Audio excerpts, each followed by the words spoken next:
Hi, my name is Allison and I'm back again with NCA National Compressed Air. Spring has officially sprung, which means spring cleaning is upon us. Believe it or not, spring cleaning extends beyond tidying our house and our yard in preparation for the summer ahead. That's right, our air compressors need the attention too. Over the winter months, the dust and residue buildup can impair the functionality of our compressed air systems. Specifically, the coolers that become overloaded with debris, which can cause production shutdown.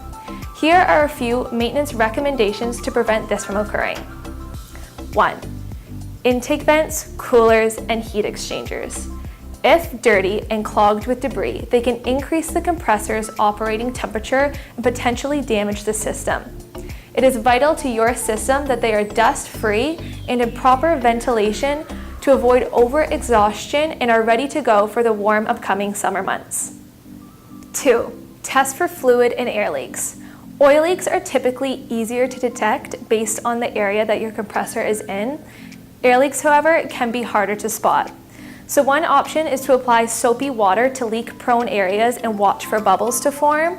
Or for greater accuracy and precision, you can examine with ultrasonic leak detection equipment, which NCA can provide as this requires proper training for use. And 3, check your differentials in your system. For example, ensuring that the pressure that you put into your system should be very similar to the pressure that your compressor puts out. If there is a substantial difference, then it is suggested that you perform a thorough check on all stages of the dryer infiltration system. Overheated compressed air systems are at the top of our list for system services and unexpected shutdowns come springtime. This is due to faulty maintenance with the equipment such as aftercoolers and filters down the line.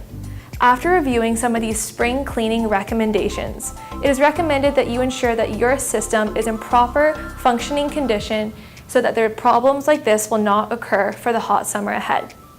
Well, that's all for today. Thank you for watching.